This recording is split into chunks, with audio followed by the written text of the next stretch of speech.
Okay, let's now solve this together. We want to add a couple of API routes here so that we can have our own server-side logic which is detached from rendering pages. And you'll learn how that works. In the pages folder, you add that special API folder which has to be called API. And in there, you can now again create any file and folder structure of your choice to define the different API routes and the paths leading to those routes you want to use. For example, we could add a newsletter.js file for the newsletter related logic. Then you learned that an API route in the end just is a function inside of that API route file, which you should export like this. And this function receives a request and a response object, automatically passed in by Next.js when it executes this function for incoming requests. Here we can then check the request method, for example, to only proceed for post requests.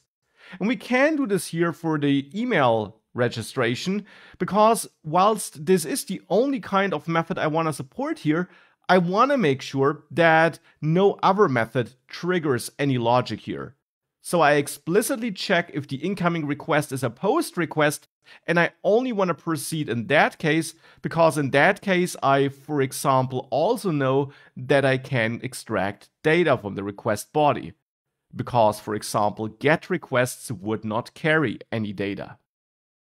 So with that, we can extract data from the request body, and we can do this with the request body field, as you learned.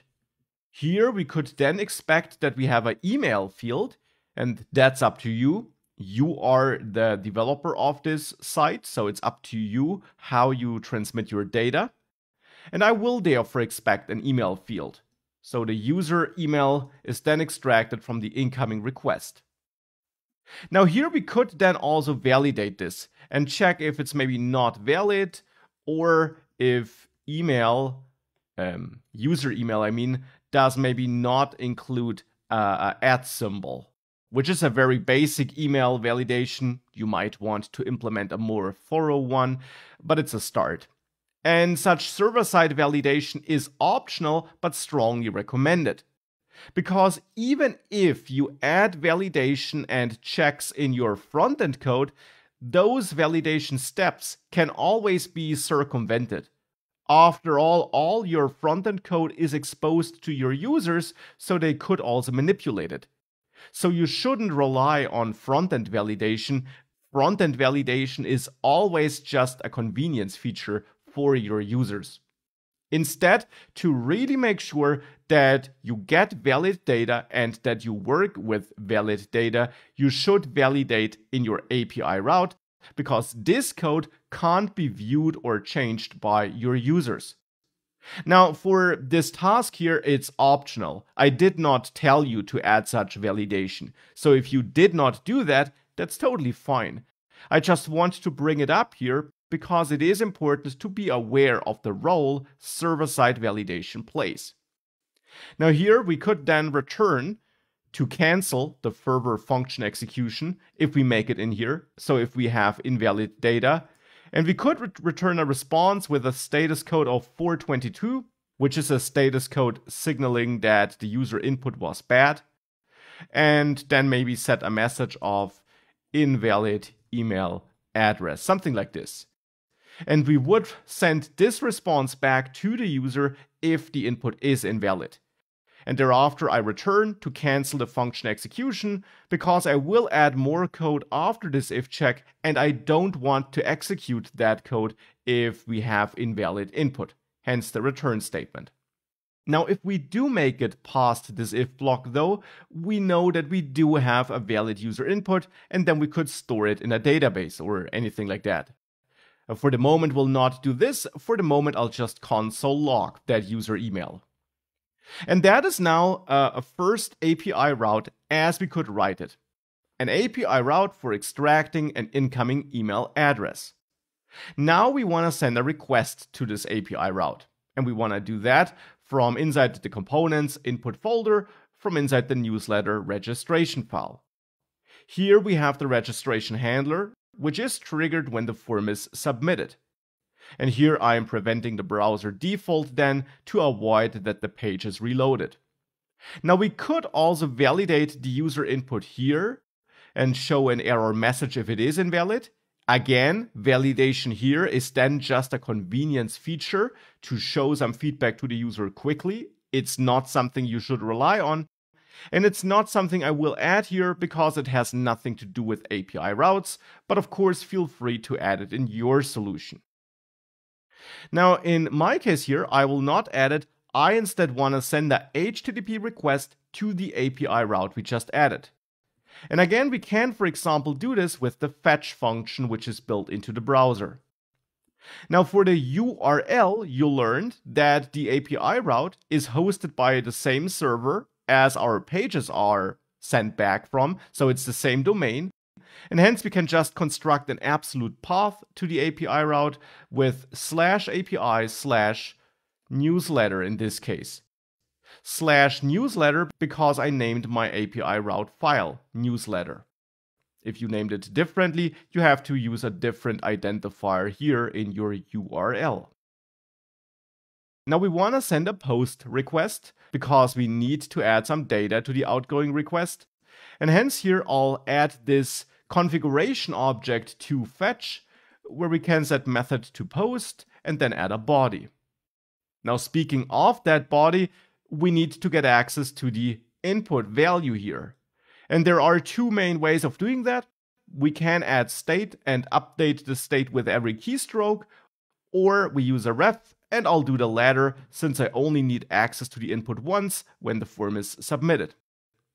So for this I'll use useRef, which we need to import from React.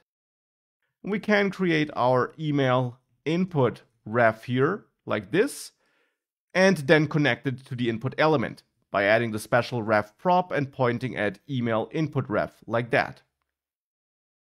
Now this is connected, and now here we can extract our entered email inside of this registration handler. We can get the entered email by reaching out to the email input ref.current, because that's how refs work, .value, to get the currently entered value. And that's then what I want to send to the backend. Now we need to send our data as JSON data here. So I'll call JSON stringify, and I'll pass in an object where I set an email property to entered email. And this should be an email property because in the API route, I'm extracting an email property on my body. So I'm looking for an email property in my body. So if you chose a different identifier here for extracting the data, you also need to choose a different property when you send the data. I'm using email, so I'm using it in both places. And then last but not least, I'll add headers and set a special content type header like this, and set this to application JSON to make the API routes aware of the type of data my request body will carry. And that will be JSON data because I convert my data to JSON with JSON stringify. So this sends a request to the API route, and now we can of course handle the response and then the response data if we want to. So here I'll just get access to the response data by calling the JSON method. And then here we can console log the data to just console log the response. And speaking of the response, there's one thing missing in the API route. I do send a response here if we have an invalid email address, but we should absolutely also send a response if we have a valid one.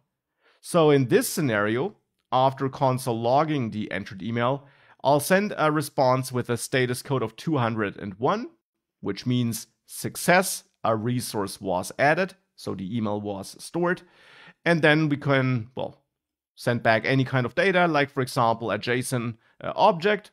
So a JavaScript object converted to JSON with help of that JSON method, where we add a message property where we could say signed up.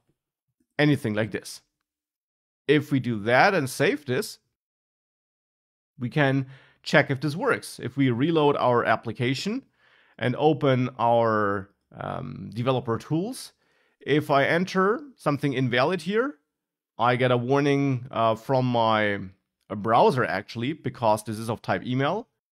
So we have to add something valid here as well, though that could be disabled in the browser, so we should not rely on it. But if I do enter a valid email address here and I click register, that's looking good because I'm printing that response data here, which says signed up. And in the network tab, we also see that this request was sent successfully and that we got this 201 status code back.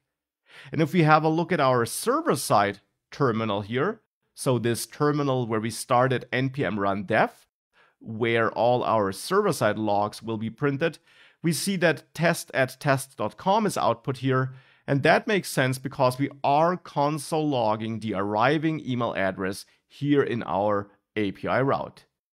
So this is now working. And you can certainly enhance this and improve error handling or do anything like that, but this is the core functionality which you should add here as your first task.